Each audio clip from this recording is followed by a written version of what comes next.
Note 8 is available in a few colors, but we only get Midnight Black and Orchid Gray in the US. Midnight Black is the version I have, and it's definitely a fingerprint magnet, and it's actually pretty difficult to film because it's very glossy. So from the edges to the glass, it's very reflective. But again, it's a really nice looking phone, and certainly feels great in the hands with that symmetrical design, rounded at the edges with a curved glass display. But we're going to set this aside and get to all of the accessories. So first up, of course, paperwork, and lots of it. In this case, it's specific to the T-Mobile version I have. Of course, we also get a SIM ejection tool. All of the accessories are black this time instead of white. And first up, we have the adaptive fast charger. Pretty familiar accessory for Samsung.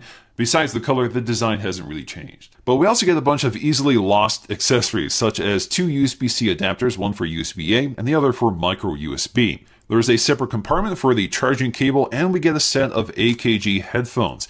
Now, these are pretty decent headphones, nothing remarkable, but they're a nice in-ear style headphone with an inline remote control and microphone, and we also get this durable fabric cable, which should last longer than the typical set of included headphones. We also get a set of ear gels to find the right fit. Now lastly are the accessories unique to the Note series, which are some pen tips so we can replace them.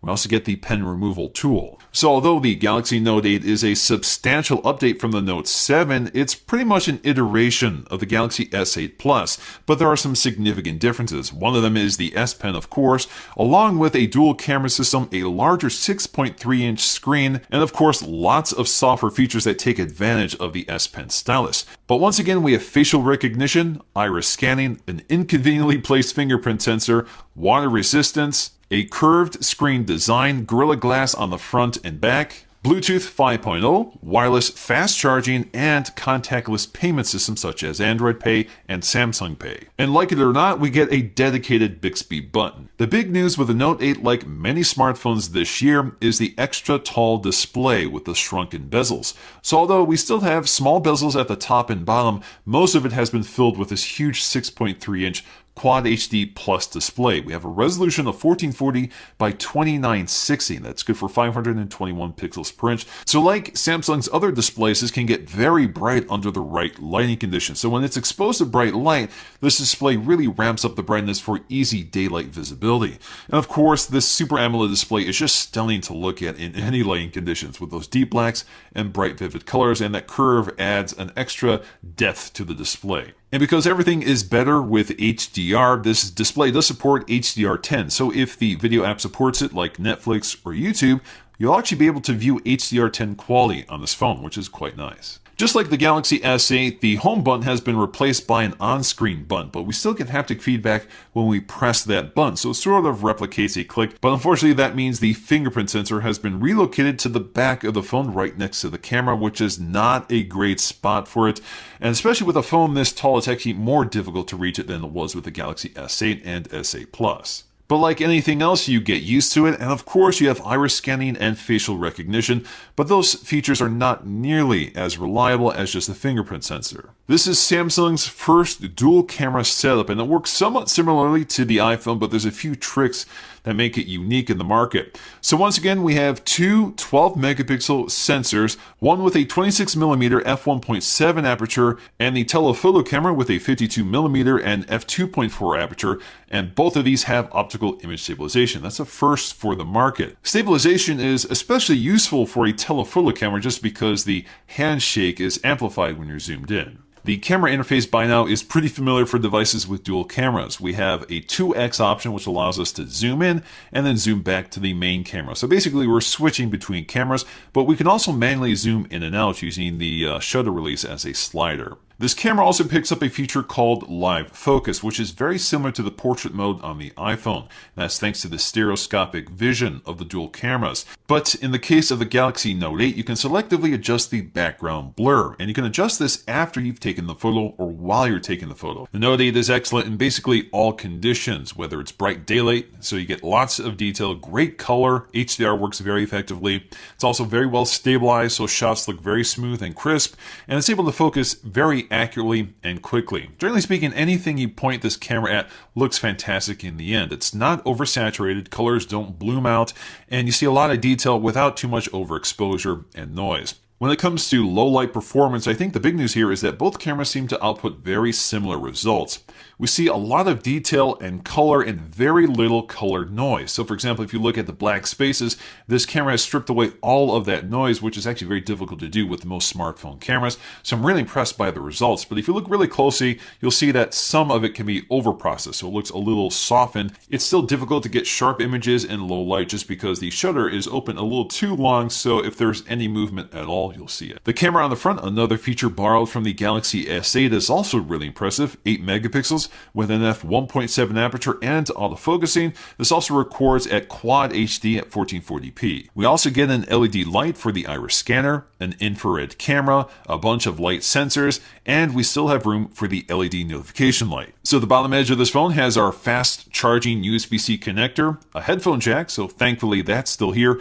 We also have our single side-facing mono speaker. It would be nice if the earpiece also worked as a stereo speaker, especially since this small side-facing speaker can be easily muffled when you're handling the phone, especially during gaming. But if you're a fan of headphone jacks, you'll be glad to know that that's still here and water resistant. As always, the S Pen is very nicely integrated into the bottom corner of the phone, and you can eject it by pressing the top of it, and it just pops out, and you can pull the S Pen out. Now, the S Pen is a passively powered stylus, meaning that the display does all of the work, and you don't need to recharge the S Pen, which is still very small. So if you have big hands like I do, it can feel a little too delicate, but it's nice and precise. Speaking of water resistance, this is IP60 certified, which means both the S Pen and the phone itself can be submerged in water up to 1.5 meters, up to 30 minutes. And if you pop the SIM tray, you'll find a gasket surrounding it, which keeps it nice and watertight. Now, in that SIM tray, you'll also find the micro SD card slot. So this does support SD-XC cards, which can go up to 2 terabytes. But of course, we have quite a bit of internal storage as well. We have anything from 64 gigs all the way up to 256 gigs with 6 gigs of RAM. As always, when it comes to specs, it gets a little complicated here just because there's 2 CPUs, one in the US and China and one in the rest of the world. So the US and China get a very familiar Snapdragon 835, while the rest of the world gets the Exynos 8895 octa-core CPU. And of course, the Snapdragon comes with the Adreno 540 GPU, while the Exynos comes with the Mali G71 GPU. Well, the battery is quite a bit smaller here. It's 3,300 milliamp hours. Now, Samsung says this has nothing to do with the Note 7. Instead, the phone just doesn't have enough room for a larger battery. Battery life is a little disappointing for a device of this size. I'm seeing a fairly average 4 hours, 4.5 hours of on-screen time for a full day of use. Now, you can manage this a bit better if you dial back the resolution, the screen brightness, as well as using one of the power saving measures. So for me, using this full blast, it seems to be about 4.5 hours of on-screen time, but I do get a full day out of it. The Note 8 is compatible with the DeX Station. So I've reviewed this previously. I'll leave that linked in the description below, but this allows you to turn your Note into a desktop computer. So you can connect a monitor, a keyboard, and a mouse, and interact with your Note in a unique desktop experience. Taking a look at the software experience, starting with the lock screen, we have that always-on display, which is showing us our notification badges as well as the date and time and battery status. We also have the home button for waking up the device, and when you press on it, you do get some haptic feedback. Of course, we can see all of our notifications and expand out our quick settings up top. Of course, with the S Pen, we also have the off-screen memo app. So this allows us to jot down the memo as soon as you eject the S Pen without unlocking the device. So if I write down test just to show you, I can save this in the Notes app, or I can pin it to the always-on display. So if I pin it to the always-on display, every time I wake up the device, I have quick access to that note. So it allows me to quickly glance something that might be important. Of course, we can customize the always-on display. All we have to do is go to lock screen and security, and under always-on display, we can schedule this or just turn it off entirely. Now, you have several always-on display faces you can select from a calendar to an edge clock to an image. Now, if you go with the default model, you can also select different colors or backdrops. So if I select a different backdrop here, you can add a little bit more color here to make it a little more interesting. I can also change up the color of the font, so again, if you want something a bit more vibrant than just black and white. The big news with any Note series is the S Pen. So the S Pen is still very similar to the Galaxy Note 7 I reviewed, but as always, there's a few new features to take a look at here. So when you eject the S Pen, the first thing that pops up here is the error command. Now, if you want to get away from that, just tap on the screen. It goes away, and you can see it sort of hovers in the background, and you can reposition it, change sides, and then bring it forward again by tapping on it. it. So if I hover the cursor over a text box, I get the option to input the text via handwriting. So again, let me bring this up here, hover the cursor over top of it, and then tap on it. Now I can just enter what I want. So let's just say Android. And as I write, you actually get the audio feedback that's like writing on paper, so I actually hear that. Now when I tap on the Air command, I get a bunch of these shortcuts which I can swipe through, but you can also modify this under settings. So if you go to shortcuts, you can modify them right here, so you can rearrange them, remove them, or add new ones, but you're limited here. Now you can add just the S Pen features as I have, or add any apps you want. So they're basically just shortcuts to those apps. In terms of some of these utilities, we have Create a Note, which is pretty basic. So if you want to create a quick note, click Save. This will save it off and you can go back to what you were doing. Or you can go to View All Notes, so you can see all of your previous notes. In my case, it's just Scribble. We also have Smart Select Tools. We've seen this before. This gives us some tools for more sophisticated screen grabbing. So for example, I can draw a rectangle on the screen and just grab that portion of it. And then I can auto-select elements from that, such as photographs or text. I can extract the text or pin it to the screen. So if I select Pin to Screen, so this is one way of sort of multitasking. I have a quick grab of some info I might need while I navigate elsewhere in the system. There's a few other utilities in here, such as animation. So if I take this box here, I can resize it, and this will allow me to record a GIF animation. So if I click record, this will record for up to 15 seconds, and of course I can stop it at any time. This makes more sense for video, but in this case it's just a slideshow. You can also change the quality from standard quality to high quality if you want to reduce the file size. We also have a translate utility, so if we tap on this, we can hover the cursor over a word and translate it into English. So werden is wood. And you can also change the language up top, and if you're not sure how to pronounce something like gewinnen, what we can do here is select the speaker, gewinnen, and we'll pronounce it for us. Another utility is Bixby Vision, which is also new here. Now, Bixby Vision is also a better way of translating. So, for example, with that activated, all I have to do is hover the cursor over top what I'm doing here, automatically selects it, and it gives me a few things I can select from, such as text, extracting the image, or searching for shopping items. So let's go ahead and select text. Right now, it's actually looking at the text, and it's going to give me the option to extract the text or to translate it. So if we translate it, it's going to translate the entire paragraph. A few other features I've activated include glance, coloring, and magnify. Glance is pretty basic. It basically allows us to minimize whatever app we're currently looking at, and then we can go off and do something else, and then we can hover the cursor over that app to jump back to it, remove the cursor, and it goes back to the app we were just looking at. Coloring is just a shortcut to the Pen Up app, so basically this is like an adult coloring book, so you get all of these patterns you can color in with the different colors you can select from and different pen tips, and it can keep you busy for a while if you like doing this sort of thing. Magnify is pretty self-explanatory. You just get a magnifying glass which you can hover over the screen here to magnify things to take a look at, and you can also change the intensity from 150% all the way up to 300%. One of the new features is called Live Message, which basically allows us to handwrite a GIF. So just to show you how this works, let me go ahead and write hello. Now I can keep writing as long as I want. You can see that little indicator up top will continue scrolling as I write here. So let me fill this up here. And you can see I hit a red line. Now it's done. So if I click done here, this will actually save that animation as a GIF, and I can share that. So there we go. We get a preview of the animation, and if I want, I can go ahead and click share and send this off as a text message or send it off to one of my social networks. The main interface isn't terribly different for Samsung. This is very similar to the Galaxy S8. Swipe down to get to our notification shade, swipe down again to get to all of our quick setting toggles, which we can swipe across to get to.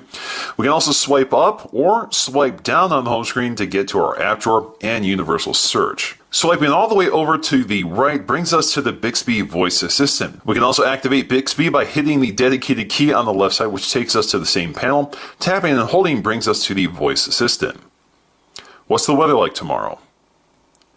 So you actually have to hold that in order to activate it. With a high of 64. Down below is the on-screen navigation bar. No longer are they off-screen physical or capacitive buttons. Now if you go into an app here, you'll see another button up here. This allows us to quickly hide it just by double pressing it. So this allows us to hide the navigation bar, and then we can swipe up again to get access to it. And if you want to lock it back in place, you tap that icon again. When it comes to managing apps, they've changed quite a bit since the Note 7, but this is very similar to the Galaxy S8. When you tap and hold on an app, you have the option to select multiple apps. So if you do that, you can see up top we can create a folder for those apps, remove the shortcuts, or uninstall them. So it's one way of batch editing all of this. What we can do here is clear the badge. So if you want to remove the notification badge, you can do that. But we can also uninstall. We can go to App Info, sleep the app so it's not running in the background, or remove the shortcut. The app drawer also behaves a bit differently since the Note 7. So for example, tapping and holding on an app brings us again to those editing options. So we can add this to the home screen, or you can just drag and drop it to a folder within the app drawer, or take it up to the home screen and drop it there. We can also add up to 5 apps within the dock. In terms of foldering here, if you go to the app drawer, tap on the folders, you can also customize the name and the color of the folder. Or if you just want to add apps, you can do so very easily without having to drag and drop them. Another very familiar feature is the edge screen. So as you can see, we have this little tab along the side. When you tap on it, you can see it expands out. Then we can swipe across on it to get to it. Now we can swipe across our different edge screens here. So we have weather, our app shortcuts, favorite contacts, and some device maintenance stuff. But what you can do here is go to settings and highly customize this. So we can select different edge screens we can add, such as a quick tools one, reminders, and much more. Or you can go to downloads to install new ones. Now, if you tap on settings, we can reorder these. All you have to do is drag and drop them around like so. You can also uninstall them or change the handle settings. So you can swap from the left to the right side, change the opacity and the positioning of the handle, and more. One of the new features within the app's edge is app pair. So you can combine 2 apps at the same time. So when you tap on it, it opens them up side by side in a split screen view. Now you can customize this by going to the editor. So if we go to the editor for the app's edge, this allows us to create an app pair. So all I have to do is select the 2 apps I want to open up side by side. In this case, I want Chrome and YouTube. You can also switch the orientation. So if you want YouTube up top instead of Chrome, you can do that and click done. And then we have the new app pair. So if you don't want this one, just exit that out and drag this toward the top. To edit the home screen, tap and hold, and this brings us to a very familiar editor. So we can rearrange these screens, we can assign different home screens, we can turn off the Bixby Assistant if you want, and then we can jump right to the home screen settings. So within the home screen, you can change the screen layout for the app drawer and the home screen, which are different. You can also add the apps button. So if you want to add the app drawer button, you can do that. So if we click apply here, now you go to the home screen, you'll see the app drawer button, which takes us right to the app drawer. Now this does not remove the option to just swipe on the screen to get to the app drawer, so at least you have a quick shortcut. We can also hide certain apps, so if you don't want to uninstall, just hide them, you can select them right here. Now by default we have the app drawer, but if you want to merge everything to the home screen, you can do that again. Just go to settings, go to home screen layout and select home screen only, click apply. So all of the apps that were within the app drawer, as you can see the app drawer has disappeared, are now on a separate screen. So when you swipe up on the home screen, you just get to universal search. You swipe all the way over to the right to get to the rest of your apps. Of course, you can undo this if you want to go back to the way things were by default. Just go ahead and select home and app screen, click apply, apply. And now the app drawer icon is back if you prefer, and the apps are back in the app drawer. Briefly taking a look at the settings up top. Now what you see up here is that the brightness slider only appears when you swipe all the way down to see all of them. Otherwise you just get the first 6 icons up top. Now you can select from several options here. So you can select show control on top, which I always click on. I wish this was on by default. Click done. Now anytime you bring up the drop-down shade, you'll see your brightness slider here. And of course, you can also select auto brightness. Taking a look at these settings, pretty familiar stuff. Tap and hold to get to the full settings panel, or you can also quickly access some of the features that are unique to this device, such as the always on display, so you can quickly toggle that on and off from the screen. We have something called performance mode. So this allows us to quickly dial in the performance of this device. So if you want the best performance with the highest screen resolution, you can go ahead and select that. Now it's very interesting, at least on the T-Mobile version of this phone, the maximum screen resolution is not on by default. You actually have to change that if you want, but you can also just enable high performance mode, which will increase the screen's brightness and maximize the resolution. But you can also just customize this if you want. We also get a blue light filter, which we can toggle on and off. If you tap the text, this will take us to a few more controls, so we can change the opacity of the feature or go to details to get to the full control panel. So I can turn this on now and again change the intensity or schedule this. So this allows me to schedule by sunset and sunrise or select my own schedule. We also have our power saving feature, so if you want to enable one of the power saving modes, you can select that here as well, and there's quite a few you can pick from. So again, you can go with the medium power saving mode or customize this and select something else. Of course, you can customize this, so you can change the button order, so you can drag and drop from the dead space to the active space. So if you just want to hide some of these, just take them to this area, but you can also just drag and drop all of them if you want. We can also change the button grid, so if you want a denser view, you can select 5x3 or just go with default or something more spacious like 3x3. Another unique feature is voice wake up, so I've turned this on. I can tap on the text to get to additional settings. I'm going to go to details. So under details, I can select the sensitivity of the wake up word. I can also choose to use the wake up word when something else is playing on the speaker, and you can train your voice to the wake up word. So with voice wake up enabled, I can actually command Bixby, what's the weather tomorrow? Friday looks like clear skies with a high of 63. I can also do this from the lock screen. Hi Bixby, what's the weather tomorrow in Toronto? Friday, you might want to keep your umbrella handy. Now that did not require me to unlock the device, but certain commands do. Hi Bixby, open YouTube. Tell me your voice password to continue. Computer. Okay, here it is. So this allows me to train a specific voice password, which is trained to my voice, and of course I can choose any word as long as it's long enough. If we tap and hold on the home key, this takes us to the Google Voice Assistant. Very familiar stuff. We have our recent apps, which allows us to take a look at some of the multitasking features. So the recent apps interface is pretty familiar, very stock Android 7, nothing terribly unique.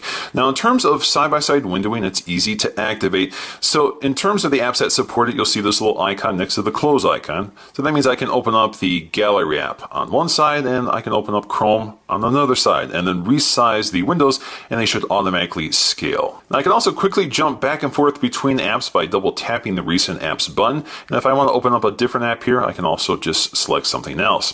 Now, if I go back to the home screen, this allows me to open up another app. So if I want Twitter down below, this allows me to open up Twitter and retain the Photos app toward the top. Now, when you're within split screen mode, if you tap each screen here, you'll see a blue divider indicating which screen is currently active. So when you act upon it, such as pressing the back button, it will only go back within that specific app. Now, if you tap on the center divider, we get to some controls here. So again, the screen that's highlighted in blue, we can close that out or we can switch to another one. We can swap between the top and bottom. We can also pop out the active window into a window view. And then we can also pin part of the app. So if you want to scale down part of the app like so, and click done. This will pin it to the top of the screen and we can actually continue interacting with it, or we can just go back to resizing it. There's a few other multi-window features to take a look at, so we have to go to advanced features. So if we go to advanced features, we'll find a multi-window section, and we can toggle on these two features, use the recents button to activate split screen view, and the pop-up view action, which is a feature we've seen before. Now, you can also swipe on the screen to see how this works, but all we have to do is swipe in from the upper left or right corner, resize the window to how we want it, drop it, and this will minimize the window, which stays in the foreground while we navigate through the interface. Alternatively, we can also minimize this into a badge view. So this hovers like so. And we can also continue doing this with up to 5 apps at once. So if I want to do this with Chrome, just resize it like so. And then I can minimize it into a badge view. And they stay on top of each other like so. And if you want to expand it out, just tap it and they expand out to this list. Now, if you have all of these apps open at once, if you hit the home key, this will also minimize them back to that badge view. If you tap and hold, you can also remove them all at one time. Because this is such a large device, we do have a one-handed mode, which is under advanced features, so you can turn this on right here or turn it off. So you can activate it by swiping in from the lower left or lower right corner. It can be a little tricky here, but as you can see, you can also resize it by swiping in or out. You can also swap between the left hand and right hand side, tap anywhere on either side of the screen to maximize it, and you can also change the way we activate the feature. So if you go to settings here, you can activate it via the home button. So if you tap the home button 3 times, this will activate the same feature. There's quite a few other things to take a look at under advanced features. So for example, we have Smart Stay, which keeps track of our eyes, so it keeps the display from going to sleep and puts it back to sleep when you're not looking at it. We have Games, so we can enable the game launcher. We'll take a look at that in just a moment. We also have the one-handed mode, finger sensor gesture. So if you swipe on the finger sensor up top, this will actually invoke the drop-down shade, and you can also dismiss it with the same action. We also have the quick launch camera, which is on by default, but if you just double tap the home key, this will launch directly into the camera app, whether the phone is locked or not. We have a few other familiar Samsung features, such as Smart Capture. So if you swipe your hand on the screen, this will take a screen grab. Now this also brings up a few other utilities here, so we can crop this and much more, but we can also do scroll capture. So if you're on a website, with scroll capture, this allows you to grab the entire website or just parts of it. So if I select scroll capture, I can continue capturing the entire website until I'm happy with how much I have. And I can see that building out right here along the right side. This is also where we'll find the video enhancer. So if we enable this, this will improve the image quality of video in certain apps, so you can see the apps that are compatible with it. Now if we dig into the settings panel, there's always a lot to take a look at here.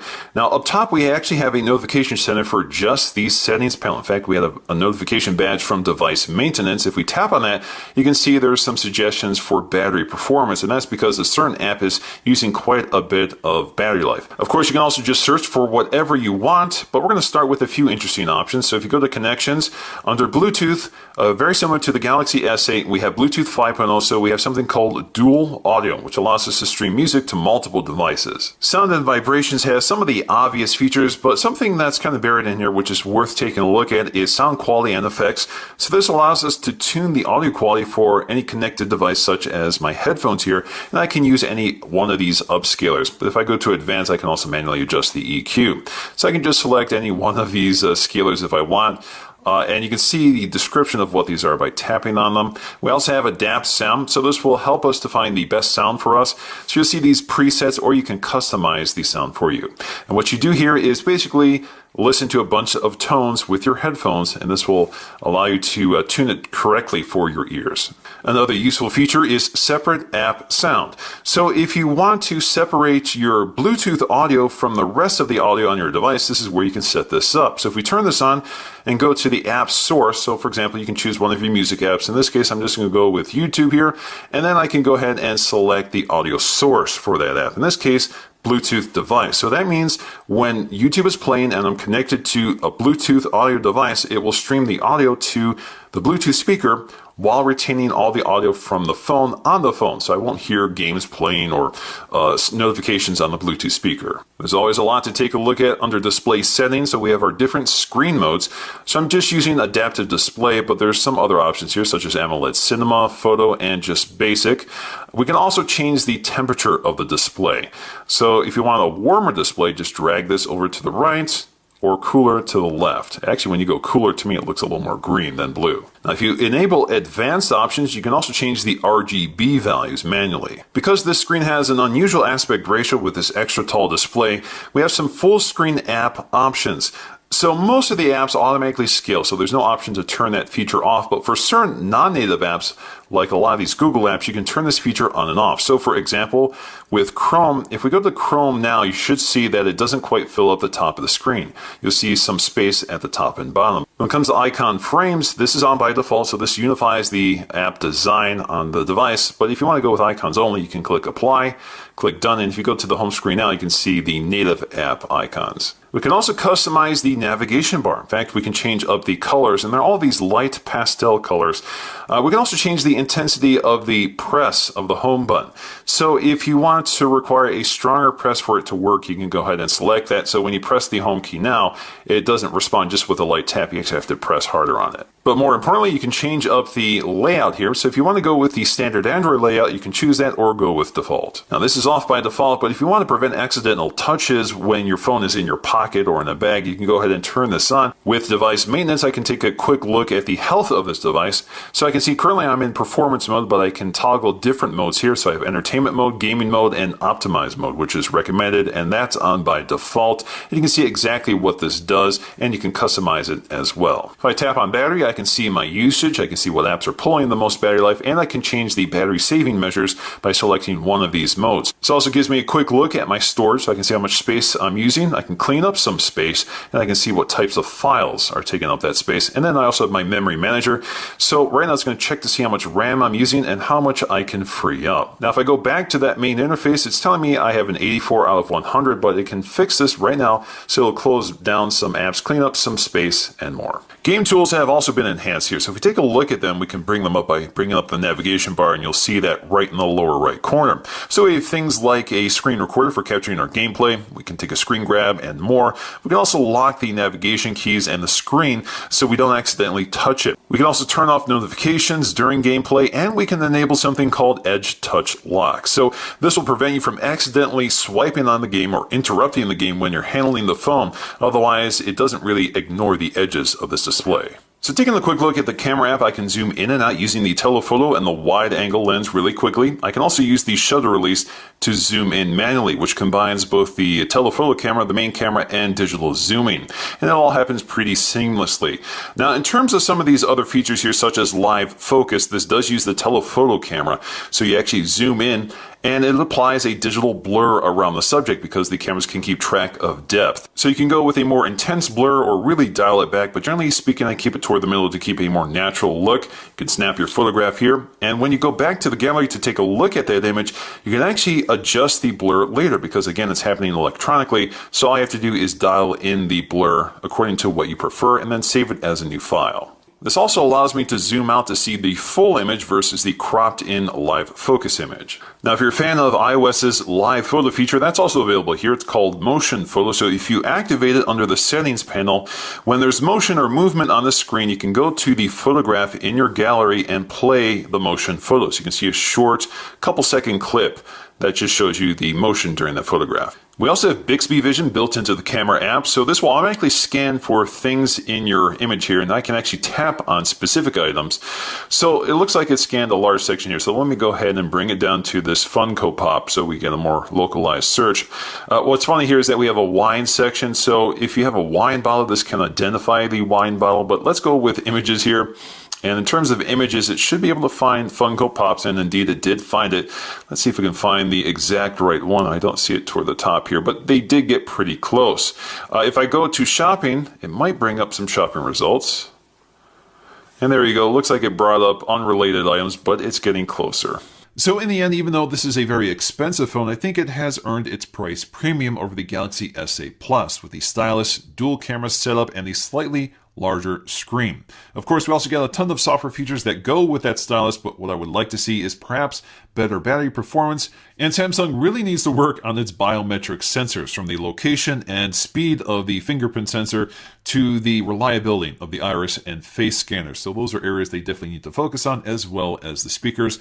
But otherwise, this is a phone with a beautiful display, a great camera system, and tons of great software features that make this a powerhouse device for people who need to get a lot of stuff done, or really just like having a lot of features on their smartphone. Alright guys, hope you enjoyed this look at the Galaxy Note 8. If you guys enjoyed this video, please let me know with a like, and I'll see you again in my next video.